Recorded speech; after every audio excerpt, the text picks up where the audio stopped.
Si Pangulong Bongbong Marcos pinatataasan naman ng service recognition incentive ng mga guro. Ang detalye balita mo, RH14, Ms. Leth Narciso. Ms. Leth. Mr. El, iniutos ni Pangulong Ferdinand Marcos Jr. sa Department of Budget and Management at Department of Education na sikaping maitaas ang service recognition incentive para sa public school teachers. Ang SRI ay taunang financial incentive na ibinibigay sa mga kawani ng gobyerno bilang pagkilala sa kanilang commitment at dedikasyon sa serbisyo publiko.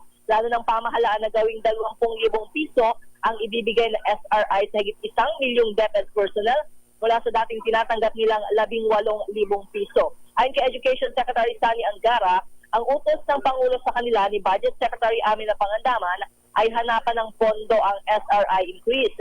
Inaasahan ang pag-anunsyo rito ng palasyo sa mga susunod na araw habang isinasapilal ng DBM at DepEd ang mga kinakailangang funding mechanisms.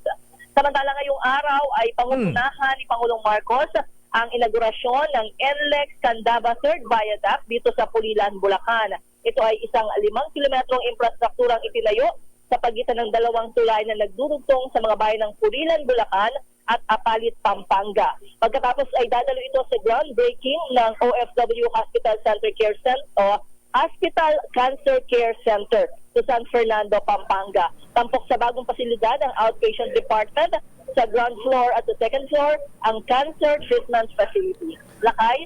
Ayan, pakisuggest sa Malacanang, Miss Leta, ay sama sa papasyalan ng Pangulong Marcos ang mga government hospitals. Ayan, para makita niya ang kalunos-lunos sa sitwasyon. Kasi pagka alam ng mga government officials na pupunta ang presidente, mag-aayos yan, maglilinis yan. Oo. Ayan, oo. Pero mas maganda yung surprise sana. Surprise, Oo, para kaya lang di mo rin masabing surprise Kasi pag nakita mo mga PSG dyan, darating ang alam na, presidente. alam na yun. May makina na nag-iikot dyan. Ayan. Taranta, hilong talilo yung mga opisyal dyan.